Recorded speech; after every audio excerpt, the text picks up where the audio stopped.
All right. Hello, everyone. My name is Tim Hayes, and I'm the Upper Bucks County Field Coordinator for Conservation Voters of PA, calling in from Dublin Borough.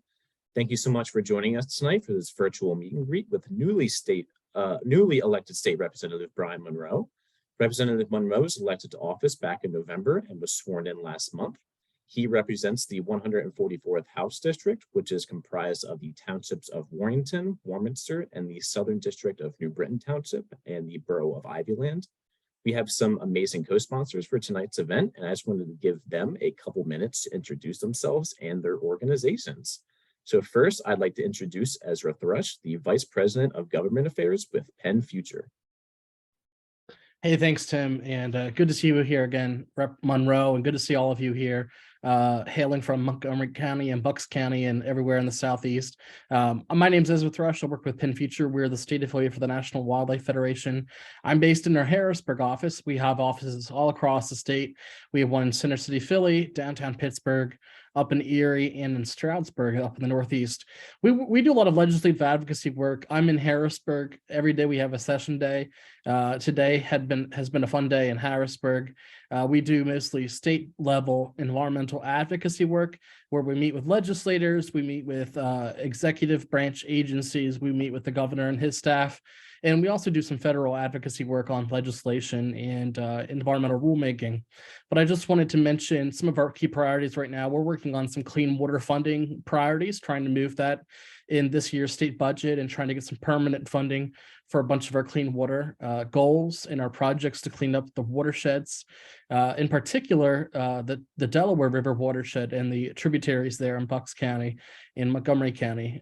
What I wanted to mention also is we do a lot of work on clean energy advocacy and clean air advocacy. We are trying to expand our goals for renewable energy in Pennsylvania and build out our solar in Pennsylvania. So we're really interested in solar and solar policy in the state. And we're also really interested in protecting something called the Regional Greenhouse Gas Initiative, which cuts carbon pollution in Pennsylvania. So we're really eager to work with Rep. Munroe this legislative term in the next 2 years in the General Assembly. And I'll pass it off to Tim for the next group. Thanks, Tim. Awesome. Thanks, Ezra. Next, I'd like to introduce Flora Cardoni, the Field Director for PennEnvironment. Go ahead, Flora. Thanks, Tim. Hi, everyone, and good evening. Thank you so much for having me, for joining us. And Rep. Munroe, thank you so much for being here. And of course, all the awesome co-sponsoring groups. I love working collaboratively with you all in Bucks County and in Harrisburg. As Tim mentioned, my name is Flora Cardoni, and I'm the Field Director with PennEnvironment. Many of you know us well, but just in case, PennEnvironment is a statewide, people-powered environmental advocacy organization with members and volunteers all across the state, including here in Bucks County.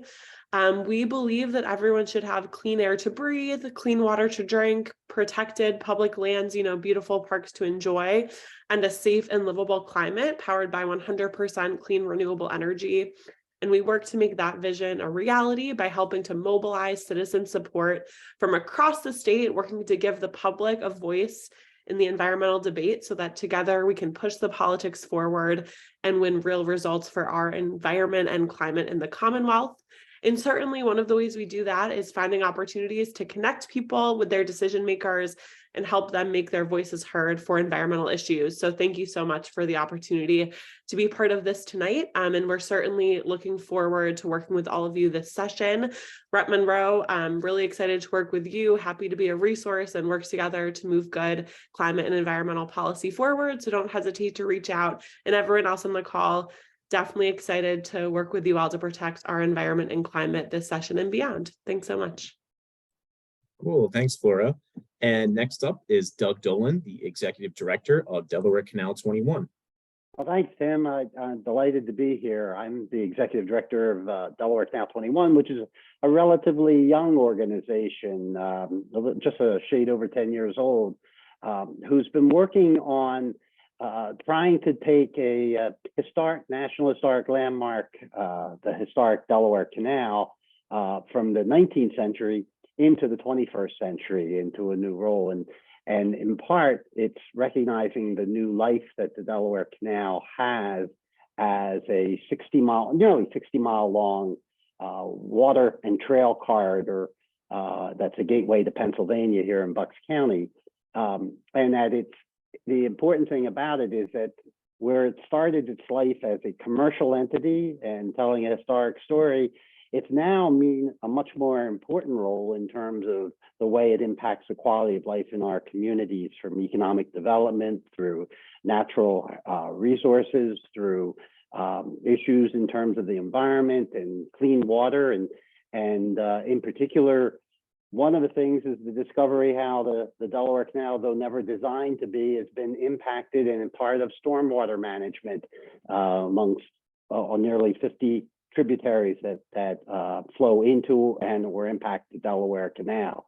So part of what we're trying to do here is really help build awareness in people's minds and perceptions of this important, unique, historic structure, the historic resource that also has tremendous environmental and cultural and economic value to our community. And Representative Munroe, I'm delighted to be here. We're delighted to introduce ourselves to you and to all our guests here on this meet and greet, and look forward to sharing more information with you in the future and working with you. Thank you. Cool. Thanks so much, Doug. And finally, I'd like to introduce Sharon Furlong, the president of Bucks Environmental Action. Hi, I'm not president. We're just an anarchistic group, so we're just all together. I'm apologizing in advance for reading because I was told that I have only 2 minutes, so it's best to keep this limited, or me limited, by reading. So I apologize. BEA began after the 2016 election in response to the expected environmental debacle that we predicted would follow it. Leaders and activists from environmental groups came together in order not to reinvent the wheel and so waste time, effort, and people doing what other groups were already doing. We wanted to combine our decades of experience, our hard-earned knowledge, our personal energy, and our individual resources in order to support and enhance the efforts of others who were already fighting for a cleaner and safer planet. Therefore, our group has acted as a kind of grand central station where local activists have presented their particular fights, their issues, and their concerns. Members of our group have responded directly to those issues and projects with the level of aid sought, if that was possible, or offered their accumulated knowledge if direct action was not possible. To that end, we created a Facebook page where all members can post articles about local, state, national, or international perspectives and concerns, individual or organizational petitions, events, announcements, and even funnies to try to help our members help themselves along with helping others. All the while keeping our goal of trying to address and help the scads of environmental problems that never seem to let up.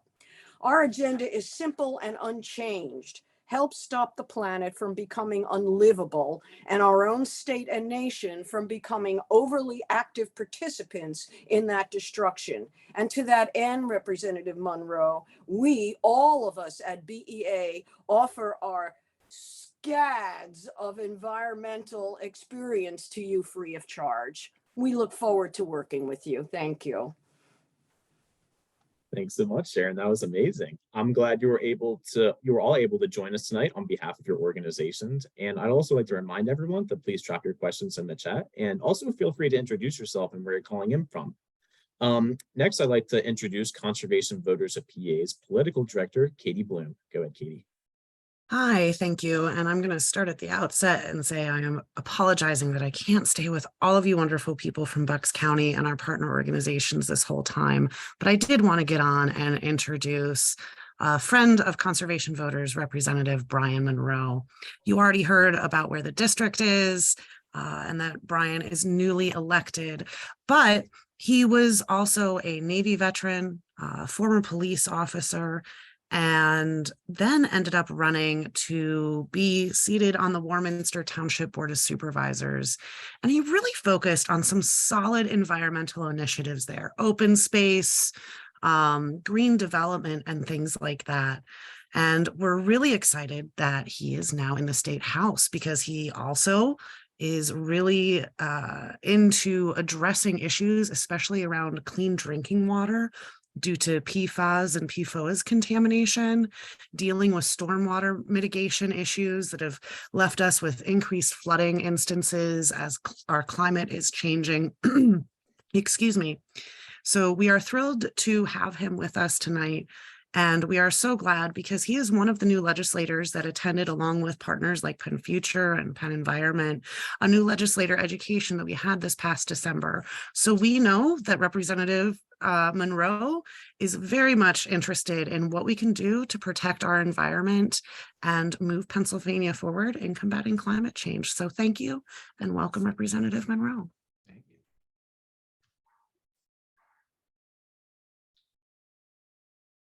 So is that handing it off to me? All right. Well, thank you very much, Katie. You know, Katie was one of the first people that had reached out to me, you know, after I had announced my run. And, you know, and turns out we were friends on Facebook anyway, because I think, you know, that's, well, you know, she sees those people that are out there in the community, and she is very active at engaging those individuals. So, you know, I'm so accustomed to giving my background. So you guys did that for me. You know, one of the things with that background where it's been my real central interest, concern, has obviously been climate change, you know, my entire life, even when you know, early in my days as a police officer, just fighting with everybody, all these conservative minded people that, you know, didn't think climate change was real, and they're posting news articles written by attorneys, you know, go figure. It's always been one of the most frustrating things that I'm sure that it is with you guys as well. You know, the way I look from just I guess a strategic view, you know, we should be, you know, we always bring focus on environmental issues when we mess up, right? You look at the train derailment that occurred in Ohio, that's all over the news, right? For however long it's going to be in the news. Here in Warminster, right? Warminster and Ivyland and even Warrington, the bulk of the district has been very, very negatively affected by the water contamination from the forever chemicals, you know, that Katie referred to. And you know what, you know, and we talked about it, and we've barely scratched the surface on it. You know, they're no longer stocking the local creeks and waterways because of the contamination and the high levels of the PFAS in the area. And the way I look at, like I said, the environment is we should be taking action now to prevent those things from happening in the future, right? Like we invest in the environment so that way we're not losing lives, losing, you know, billions, if not trillions of dollars to our economy because of whatever natural disaster that we're facing. So that's why I'm centrally focused on it. I will say in this office, you know, the first thing they do, you come towards budget time and you get lobbyists after lobbyists. They want to come in and they talk to you about the issues that are important. Environmental lobbyists as well. But we actually there were some fossil fuel lobbyists came in and I got them on a really, really important question. And one of the things that they were talking about from a monetary perspective is, which I think is rich, is equal playing field. They want an equal playing field, especially with subsidies and things of that nature. And my simple question to them is listen, back in the early 1900s, from 1900 to 1950, let's say, in today's dollars, how much money do you think was spent in federal taxpayer dollars and Commonwealth taxpayer dollars, putting money into the fossil fuel infrastructure that we all take advantage of, you know, for the last, you know, century? How much money do you think had gone into it? And they just kind of looked at each other and they said they didn't know. They didn't have an answer. I got them. Now, they probably knew the answer and they didn't want to say it. That's the type of investment we need to be making, right? The investments that we did as a country into the fossil fuel industry, I mean, that's where our focus really needs to be. And in Pennsylvania, which is when you put us on a national scale, we are a very sizable economy. I think I saw at one point, like we were like 44th, like in the world, if you were to say Pennsylvania was a separate nation. So whatever the number is, it's our responsibility, even for the international community, to take action and to transition us to a renewable energy economy as quickly as possible. So again, I think everyone touched on my background. I think I just touched on my interests, and you will be hearing a lot more from me on that water contamination issue in the months ahead. I'm really going to push that. But to that, I'll turn it back to you for questions. Awesome. Really appreciate it, Representative Munroe. And people are dropping their questions in the chat now. I just want to remind everyone to please ask as many questions as you want. We won't be able to get to all of them if a lot of are asked, but we'll try to get to as many as possible. So to start off, you touched on it a little bit already, but several are curious. As we mentioned, there is a large extent of PFAS contamination in your district. And unfortunately, in the chat, Fred noted he's been diagnosed with high PFAS levels. So I guess, Representative Munroe, what is your biggest priority when it comes to PFAS remediation this year in the legislature? So the number one responsibility is to get our drinking water back. We still don't have clean drinking water in Warminster. We outsource it, right? We get it from, oh my goodness, I forget, I'm drawing a blank. All of a sudden on the water authority where we get our water, but we outsource it. We pay extra money for it. It's a reservoir water, but the 19 wells that we have, that we spent millions and millions and millions of dollars on that infrastructure. North Wales, by the way, just popped in my head. We still don't have access to those wells. So just from getting grant money and getting funding, we need about $20 million to put those resin system filtrations on those wells in Warminster. Warrington is a little bit different. They've already sold, so they sold their water to North Wales.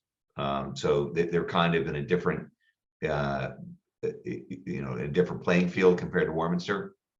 But again, they're just from the conversation, like, there was, we have people, my wife got tested. And she's considered moderately high for her PFAS level. That was very concerning to her, and she had that conversation with her family doctor about keeping an eye on her thyroid and things of that nature. But why aren't we talking about that on a regular basis? I mean, this is so many people aren't like you and my family to know to go and how to get tested for free. Get those results back. Do you have a doctor? Do you have a family doctor to be able to go and speak about those results? My guess is the vast majority of people in our district have not done that. They don't know about it. They don't know that. Our waterways, you drive down Valley Road, you'll see kids coming out with their fishing gear, right? Pulling, I don't know what they're pulling out, but they're pulling some things out. And there's been reports just recently, just forget about the local contamination, about the amount of PFAS you get from eating freshwater fish, especially those that are contaminated with that. And I got a phone call 2 days ago he was actually a Republican, from a local constituent who said, I'm curious, I always would pull fish out of there because it was always stocked. So I noticed it hasn't been stocked. So I went to find out, what was happening with the lack of stocking. And he spoke to somebody within the Pennsylvania department. They told him that they're not stocking it anymore because they don't want people to eat the fish because of the high level of contamination. Why are we not talking about it? Again, so from a legislative perspective, I mean, that's something that I would be very interested in looking at, crafting a piece of legislation on this PFAS contamination. We have to put money aside for testing. We have to prioritize and advertise the testing. It needs to be our central talking about. I mean, we have a Flint, Michigan in this district and no one's talking about it. And it's completely befuddling. And that's why it's going to be a central focus for me. Really, the money, yes, but health issues. I can't tell you how many people that I know personally that have been diagnosed with cancers, a large variety of cancers. And it's one of those issues, again, where we're not talking about it. What's the data on it? You know, do we have a cancer hotspot in this district? You know, those are questions that I want to get answers to. And that's, like I said, so to answer your question, those are some of my focuses. Awesome, thanks so much, Representative. You mentioned that fish. You mentioned the fish that are contaminated, and your constituent Steve brought that up in the chat as well. He asked what can be done to help reverse the suspension of trout stocking. So we really appreciate you bringing that up. So the next question, Fred asked, Representative Munroe, will you support an increase in the solar energy portfolio requirement? Yes, like I said, anything to get us as quickly as humanly possible to a renewable energy economy, the better. There's, I know we've got, the natural gas pipelines and things of that nature. I don't necessarily have a problem. This is one of the things I told, those fossil fuel lobbyists, is I said, listen, I know that you're still going to get your money, that's going to happen. But my goal is to make them invest in renewable energy as quickly as possible as well, right? Because we need to shrink whatever that gap is. We need to shrink it down as quickly as possible. You know what? I'm sorry. What was the question again? The question was, will you support an increase in the solar energy portfolio requirement?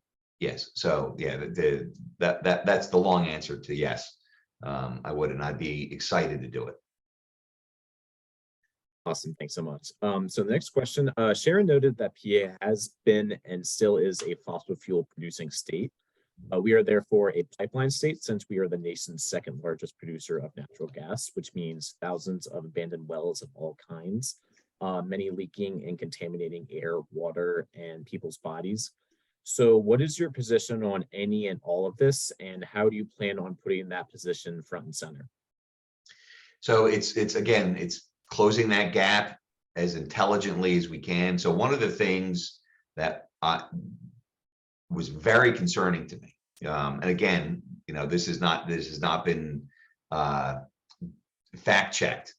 So take this with a grain of salt from those fossil fuel lobbyists. I asked another simple question. I said, when I go flick on my light switch, I go, what's the breakdown from energy sources of where that comes from? And they told me, and I didn't believe it, but I was still shocked, that it was that 44% came from coal. Like, we're still using coal? I mean, I was completely stunned by it, especially at that level. And that's market driven. So, as short as I think one of the numbers they cited just a few years ago, that was probably down to about 22%, but because of natural gas prices, that had driven the use of coal back up. So what I took from that is that, we need to, again, get to that, invest as much money, protect Reggie, put as much money into renewable energy, solar, wind, you name it, everything that's not fossil fuel. But at the same time, my fear would be is like, if I'm going to take a priority and knocking something out, it would be coal first. Because I mean, again, I'm sure maybe some people can correct me on here, but that's probably a much more dangerous fossil fuel than natural gas is, and certainly dirtier for our environment. So, if I had to, knock out one bird first, it would be coal, and then I would work down the chain and go natural gas, oil, and all that other kind of stuff. So whatever gets us to our goal fastest. Awesome, thank you. So the next question is from Joan. She said, can we get the legislature to allow homeowners and HOAs to get solar panels, particularly for townhouses, She mentioned she tried to get her HOA to change rules several years ago, and the HOA lawyer said it would be too expensive to change, even if we had support of homeowners. And he said, wait for legislation. However, the assembly has not been receptive in the past. So what are your thoughts on this? So I just saw a correction in the chat that there was the portfolio was only at 8.9% of coal. So those little pesky lobbyists, if they lie to me, they lied to me. But you know, that's why I say you take everything with a grain of salt. So I'm sorry, that did throw me off because I saw that. You just read the tail end of that question again. So I guess Joan's question was, can we get the legislature to allow homeowners and HOAs to get solar panels, particularly for townhouses? And like, what are your thoughts on that concept? Yeah, I mean, I would support that.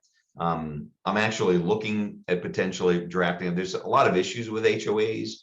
You know, a lack of an appeals process when you've got, you know, an HOA board, you know, doing crazy things and singularly focusing on certain residents.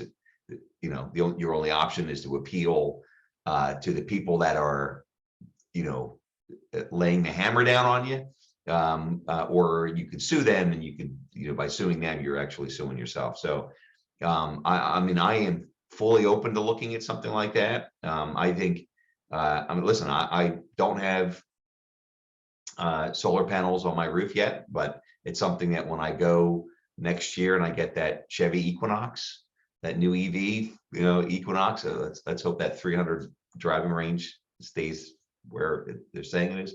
I don't want to plug in to a dirty grid.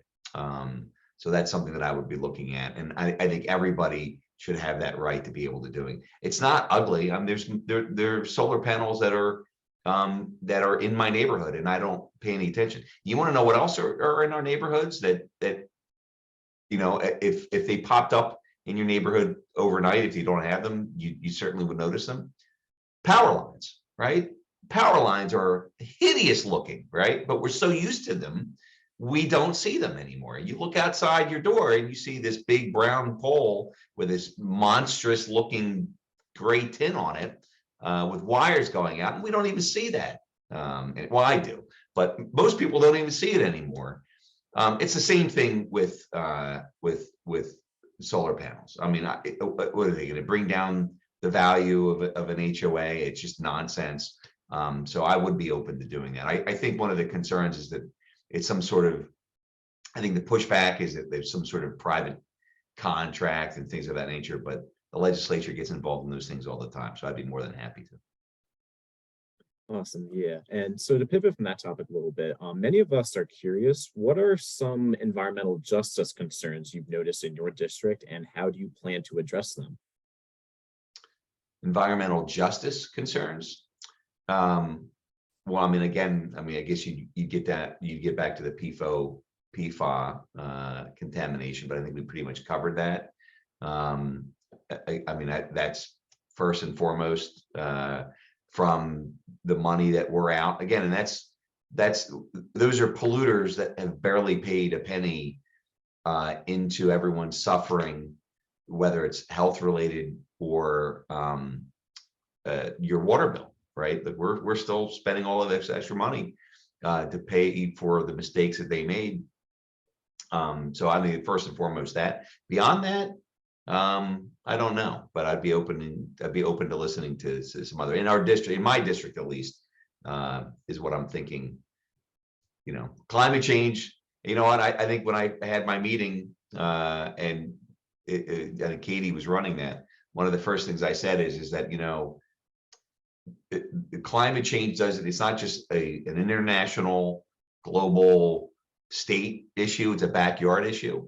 You know, people are suffering real property damage from, you know, these things. I mean, you look in Bucks County alone with the increased number of tornadoes, right? I mean, that was unheard of. I don't think we've ever had an F2. What was it? I forget the F size tornado, but I knew it was a first in Bucks County. So, you know, that's a little bit more broad than I think than the question was asking, but that's pretty much the best I can give you. I appreciate it. Thank you. So next, Sharon had another question, actually. She mentioned the several types of harmful projects like quarries, compressor stations, and gas pipeline issues that we've discussed here tonight. And they raise many public health issues that have been documented. Do you plan on being part of that fight to protect constituents in these sort of fights? So yes, on those particular issues, I'd have to be brought up to speed. So I'd be more than happy to do that with you guys. You know, I'm sure you guys are taking notes. All right, Representative Munroe needs to learn about XYZ. So hey, I'm here for you. But the answer is, again, is yes. I'm willing to fight. You know, it's always, you know, it's in my position. I have to use my position to help the constituents that are in my district, but that also applies statewide, right? You know, from a legislative perspective and the budgetary. And again, you'll look at what's happening in Ohio right now, and how, I mean, again, I'm reading the news just like many of you, but you know, I heard the rumor $1,000 checks they started writing, like local people, like that's going to solve anything when your kids are coming back and they have these burns, and I don't care who drinks the water for show, people are not going to be drinking the water, no matter what you tell them, and regardless of how contaminated it may or may not be.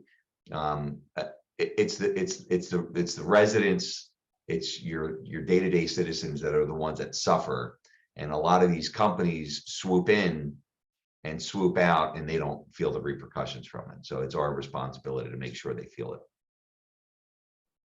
Yeah, so you mentioned using your position both in district and statewide. So to add to that, Ruth asked in the chat, how can your state position allow you to help municipalities protect more open space and keep it green? Grant money is probably the number one thing, is being, you know, talking to the appropriations committee as much as humanly possible, or getting on the appropriations committee. You know, I just sent a bunch of emails for grants, you know, actually right before I came on this meeting. These were more school district, you know, oriented. But I think that it would probably be the number one way. I do say, while it's in my head, so one of the issues that I ran on and I got beaten up over pretty routinely by my former opponent, Todd Polachek, was a gas extraction fee. And, you know, in speaking to, you know, some of my friends from Conservation PA, you know, it's one of the things on top of revenue that would be generated by applying a gas extraction fee, which, you know, for some reason Pennsylvania doesn't do it, but all of these major gas producing states do that, is that it actually can have an effect on the production of gas and help lower that on top of bringing in revenues. There was a piece of legislation that was written. Myself and several other state representatives were looking into writing one, and one was just actually someone beat one of my fellow freshmen, beat me to the punch, and wrote a piece of legislation that's now being circulated for co-sponsorships. My issue that I have for that, and I wanted to mention this, and it's something that we're going to be talking about, is, first of all, he's automatically labeling it a gas extraction tax. And the reason, listen, when I had those lobbyists, you know, on this couch over here, one of the first things that they said when I brought up the potential for a gas extraction fee and what would their argument be against it, they took my words, and over the span of a 5-minute answer, they transitioned the word fee to tax, right? And one of my issues with labeling that is, I like, why give in to what they're going to want anyway and label it a tax, because they know that they might be able to peel off votes. So I do have an issue with that, and I also have an issue that there's basically it was broadly written with no descriptions in there on how the money would be used. So I just, like I said, that was something that was at the top of my mind before this meeting. I wanted to throw that out there and mention that while it was fresh in my brain. So Yeah, appreciate it. So next question, Alyssa mentioned in the chat that there are several important bills supporting renewable energy, like House Bill 1080 and House Bill 1555 that were stuck in committee last year. So she asked, what can be done to help move this bipartisan legislation forward? So one of the big things is having a day like today. We swore in 3 new Democratic state representatives, and we officially had 102 members on the House floor. We had our caucus meeting at 11 a.m. this morning in the majority caucus room, you know, which is a lot nicer. It's got more snacks in it, by the way. And listen, we have the votes now. So we have a Democratic speaker. You know, hopefully we'll, you know, Mark Risey's been doing a fantastic job, but, you know, we all love Joanna. But ultimately it's getting that one extra vote, that 102 to 101. A lot of the votes, by the way, there were 2 Republicans that were not there today. So a lot of the votes today went 102 to 99. And so that's number one, right? Is that when you write good rules to kind of prevent what we know that they're going to try to do some obstructionist issues, and you've got a caucus whose central focus is the environment, you're going to be able to get those things out of committee, because now we will control those committees. We don't know who's going to be on what committee yet. They haven't told us. Hopefully sometime this week we'll know, or next week. That's the simple answer is once you get that majority, and effective today, we have that majority. And I can see, I mean, obviously the first piece of legislation they're looking at is that constitutional amendment on the statute of limitations for the pedophile victims. Once that happens, I mean, you know, I know the environment's going to be top in the minds of many of the Democratic state representatives. Right, absolutely. So next question, Monica asked, what role does the state legislature play in helping Bucks County improve its infrastructure to make it more walkable and pedestrian friendly? Is this something that needs to be handled at the local / county commissioner level or through state funding? Besides being more equitable for people who can't afford a car, this would get more cars off the road. Right. So I don't know the answer for that specifically. Remember, I'm a freshman state representative. But what I'm seeing so far, again, I already mentioned grant monies. It's probably the quickest way of doing it. But there are a lot of agencies and organizations that do receive money from the state and from the county. And I'm sure the county gets some of that money from the state. So without knowing for sure, I mean, if there was an opportunity to support something like that in the budget, and we'll see what the governor comes out with, you know, that's something I would fully support. Anything to draw down the use of fossil fuels is an investment. Awesome. Yeah. So Steve mentioned in the chat an important recommendation about the Inflation Reduction Act, which folks hopefully remember was the historic legislation that President Biden pushed through last year. And Steve noted 3 aspects of the package that your office could be plugged into so that funds could be brought here and bring awareness to your citizens as well. The first one would be installation of solar panels at residencies, businesses, and government installations. The second would be installation of EV charging stations. 3 would be raise awareness of tax credits to purchase electric vehicles in Bucks County car sales sites. And while this wasn't a question, we just wanted to take the opportunity to let folks know CVPA and PennFuture are hosting a webinar next week about the tax benefits that residents can take advantage of from the Inflation Reduction Act next Tuesday, February 28th at 6 p.m. And my colleagues will drop a link in the chat in case any of you want to join us. So we're going to move on to our last question of the night. Alyssa touched on it earlier.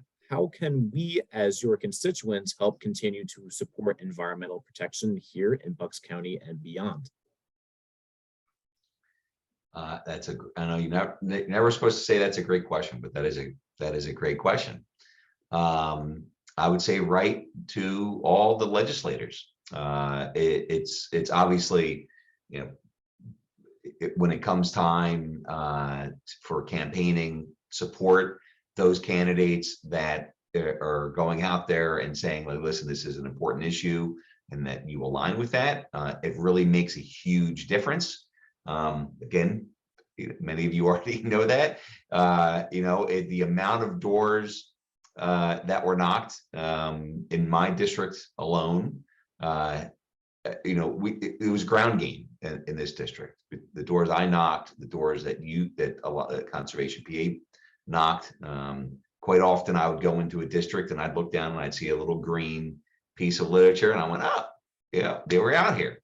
So it makes a huge difference. And what you do, even if you're sitting there and it's, you know, it's a Saturday at 11 o'clock in the morning and you're like, you know what, I can go out and give 2 hours, but what difference is that going to make? Because I can only give 2 hours and I won't be able to do it again. No, 2 hours makes a huge difference. So that's first and foremost, that's what you can do. An extra vote here or there, you know, we have to get, you know, I know Mark Maffa ran, you know, I forget the district number, you know, but we could get him in, or whoever is going to be running in that district. You know, it's one vote advantage is not easy, you know, so even 2 or 3 here in Bucks County will make a big difference. So yeah, I think that's ultimately what you can do, but write your legislators, write me, you know, is say, look, you know, hey, I read this, I saw this, you know, is it true? Is there something that we could get for the county? Whatever it is, because all I need to do is then take that, or Nicole, who is my chief of staff on here. You know, it's one thing we should probably have brought some attention to Nicole, because Nicole does a lot of work in my district office. Is we then can just give that to the caucus. The caucus is a lot of departments, and I can say, hey, can you look into this? You know, that's what they're there for. So that's, and that whatever state representative is in your district, you could do the same thing, and they would have the same ability. So, you know, we don't always know everything. So sometimes also you need things to rise to the top, because, you know, we get just overburdened with things. So those are the 2 things: is communicate with us, send us emails, and then of course, knock doors, donate money, et cetera, et cetera. Yeah, well, I think that's an amazing question to end on tonight, a little early. This has been truly amazing. I want to give a big thank you to Representative Munroe for taking the time out of your very busy schedule to join us here tonight. And I want to thank all of you in the audience for attending tonight, from constituents to countywide environmental leaders. And I also want to thank our amazing co-sponsors, PennFuture, PennEnvironment, Delaware Canal 21, and Bucks Environmental Action for lending your support to this event, and for having organization representatives be in attendance tonight. And I look forward to working with all of you to make the 144th District and the entire Commonwealth more sustainable. Just one more note, keep an eye on your inbox for the recording of this event and further information on how to protect the environment. There's certainly a lot going on between all of our different organizations and the work in Harrisburg. So with that, we thank you all for your dedication and hope we can continue to lift up environmental voices in Bucks County. Thank you so much and have a great night, everyone. Thank you, everybody.